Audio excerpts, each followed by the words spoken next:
আসসালামু আলাইকুম প্রিয় দর্শক, আজকের ভিডিওটি খুব গুরুত্বপূর্ণ।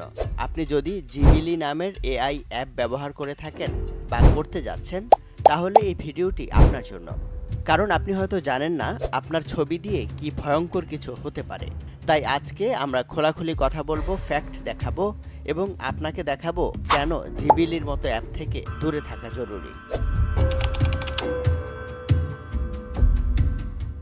জিবিলি এটা একটা এআই অ্যাপ। আপনি শুধু একটা সেলফি দিলেই সেটা থেকে এই অ্যাপ বানিয়ে দেয় 50 থেকে 100 রকমের কার্টুন, অ্যানিমেশন, 3D অথবা কল্পনার মতো ছবির ভেরিয়েশন। অনেকেই মজা করে বলছেন, আমি নিজেই ডিজনি মুভির ক্যারেক্টার হয়ে গেছি। ট্রেন্ডে থাকতে গিয়ে ফেসবুক, ইনস্টাগ্রাম, এমনকি ইউটিউবেও এই ছবি দিয়ে রিলস, শর্ট বানানো হচ্ছে। কিন্তু সমস্যা হলো, এই মজার পেছনে লুকিয়ে আছে এক ভয়ঙ্কর ফাঁদ।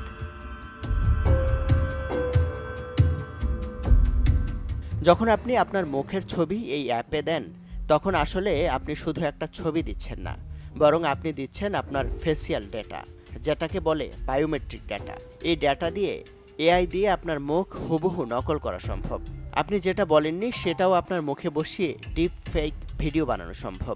আপনার নামে ভুয়া প্রোফাইল তৈরি করা যায়, এমনকি ফেস আইডি দিয়ে ফোন আনলক করার মতো কাজেও এই ডাটা ব্যবহার হতে পারে। আর ভয়ঙ্কর বিষয় হচ্ছে, জিবিলির প্রাইভেসি পলিসি খুব অস্পষ্ট।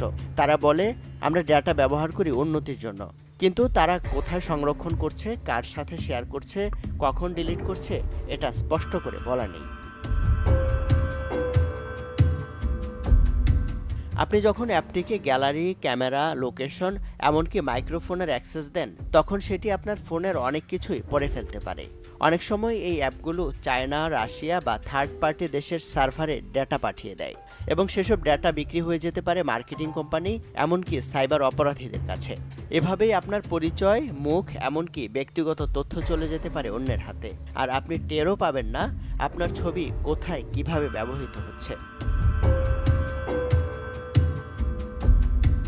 প্রিয় দর্শক, আমরা সবাই চাচ্ছি ট্রেন্ডে থাকতে, সোশ্যাল মিডিয়াতে নিজেকে সুন্দরভাবে উপস্থাপন করতে, কিন্তু সেটা যদি নিজের নিরাপত্তার বিনিময়ে হয়, তাহলে কি সেটা ঠিক হবে? আমাদের অনুরোধ, এ ধরনের অ্যাপ ব্যবহার করার আগে একবার হলেও ভেবে দেখুন, আমি কি হারাচ্ছি বিনিময়ে। মুখের ছবি একটা শক্তিশালী পরিচয়, একে সস্তায় তুলে দেবেন না কারো হাতে।